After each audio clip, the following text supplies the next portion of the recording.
right, Michael is out by the coop right now. We are going to add our bottom borders to the kennel so I can put some plastic up here pretty soon, since winter is a-coming. Hey Michael, I'm filming you.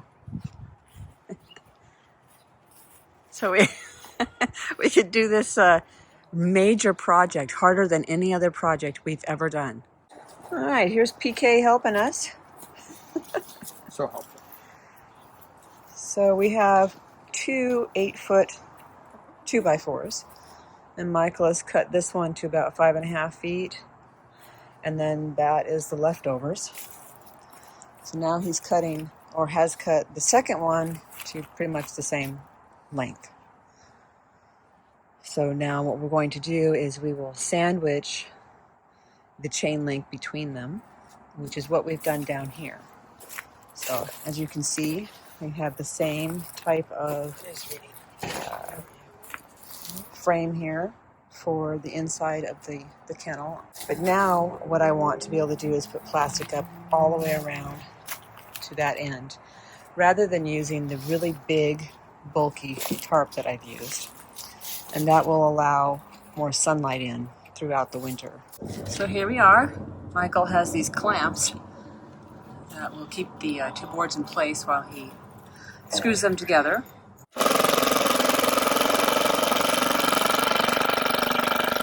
How's it going, darling? So what the heck are you guys doing? Like I said, this is the hardest project we've ever done.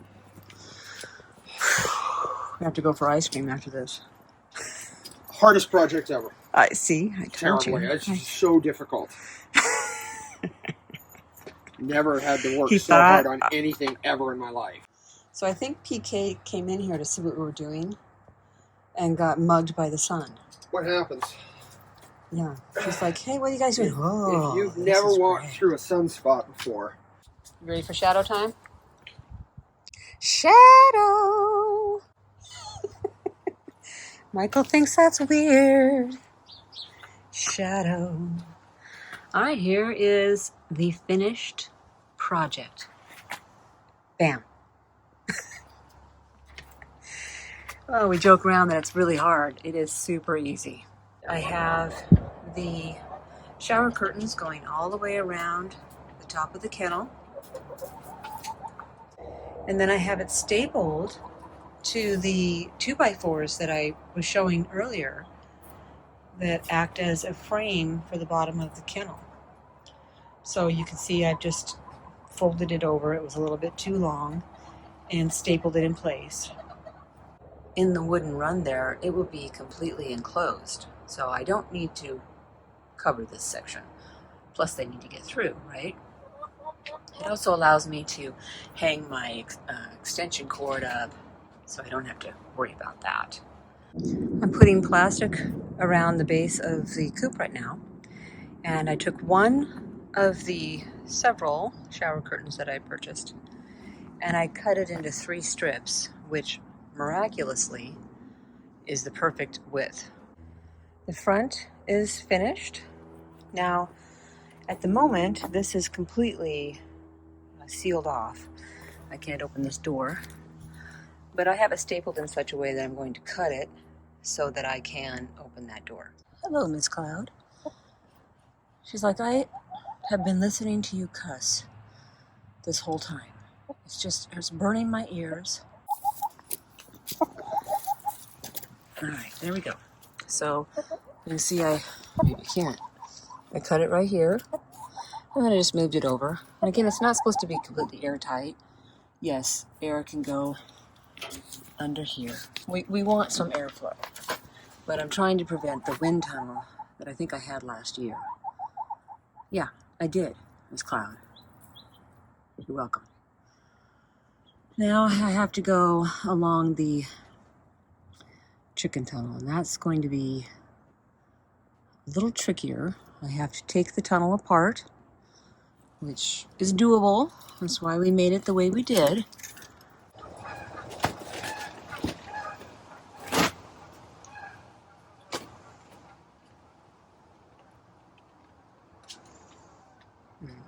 wonder if there's a way I could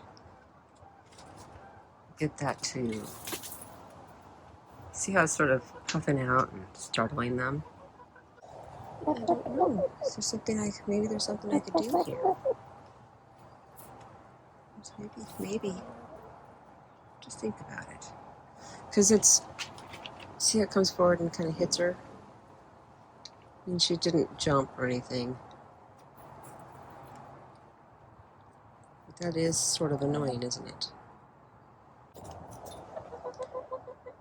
Alright, I'm going to try this for a little while. Just one of those garden stakes. The really long ones for tomatoes or whatever you want to grow. And at the moment I just have it tied off up at the top. And it's just propped down there. What I'm trying to do is keep this plastic from flying forward onto the chickens. And I do have another one of those. So I thought, well, I could put one the other direction too. So here are my other ones. As you can see, they're just these really tall garden stakes. Miss Cloud. All right, there we have it. I put 2 stakes in here, and this one goes all the way to the edge over here, since a lot of the wind was affecting right here, and this is where they sit. And then this stake goes just to that point, which I think that'll work.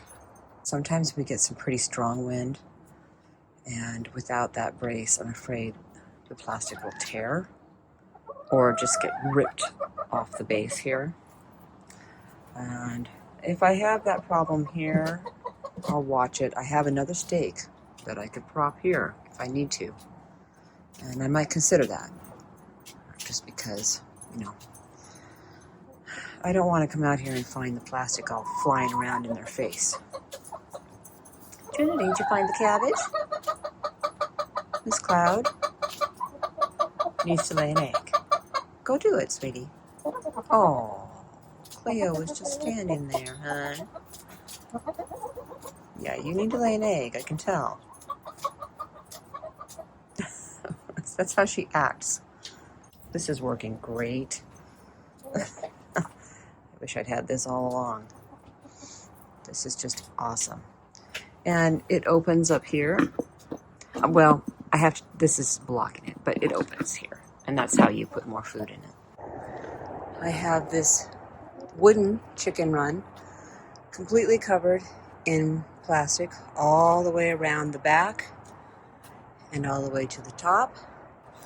There is a gap here, which is totally fine.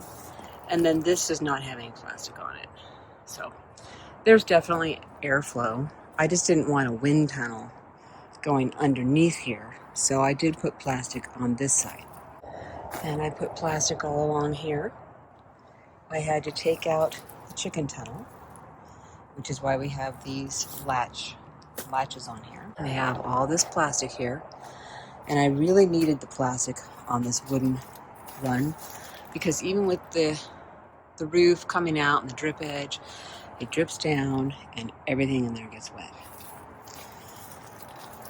This is the back of the kennel, and I have plastic all the way around this back side. And then over to this side right here. I'm coming from the north, so when we get some pretty cold north winds and rain, they'll be protected right there. Now, hopefully they're smart enough not to stand here in the rain. I'm not going to put plastic here. No, I'm not. This is your extended run, ladies. So in the fall, this is what I do. I put plastic up around it, and then in the summer, we do shade cloth. Excuse me there. Cleo, sorry about that. Yeah. Oh, you know what? Hold on. Their food is out here, which seems kind of like a jerk thing to do. There we go.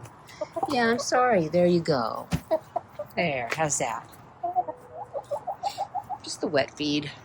All right, I finally took this fan out. What we're going to do is walk over to the small coop, the old one, And I decided to put some plastic on here as well for those times when they come over here. And also, the way this coop is built, when the rain or the snow comes, it goes all in this front side. I mean, it has a nice slanted roof, so the back doesn't get too terribly wet, but here it does. So I want to keep that dry for those days when they're in here, and I don't have it plastic all the way around, just the front. I have all these boards propped up against the back because a couple of reasons. I'm not using them over the winter, at least I don't have plans to, and then it will also help protect and keep this from, a lot of snow going in there. We are winterized. Small coop is good to go. Large coop is good to go. I do not need to do anything else. I did figure out another way to cover up my plugs. I just took this tub, turned it upside down, and then that's where everything's plugged in. Because last year I had plastic here, and it's just in the way. It was just a pain. So this year I got smart and put this tub here, and I can still open this if I want, which I actually do, so I'm going to open it now. Yeah, I'm getting smarter and smarter. At least that's my story. Although I still haven't cut that open. That's not too smart. I think I'll do that now.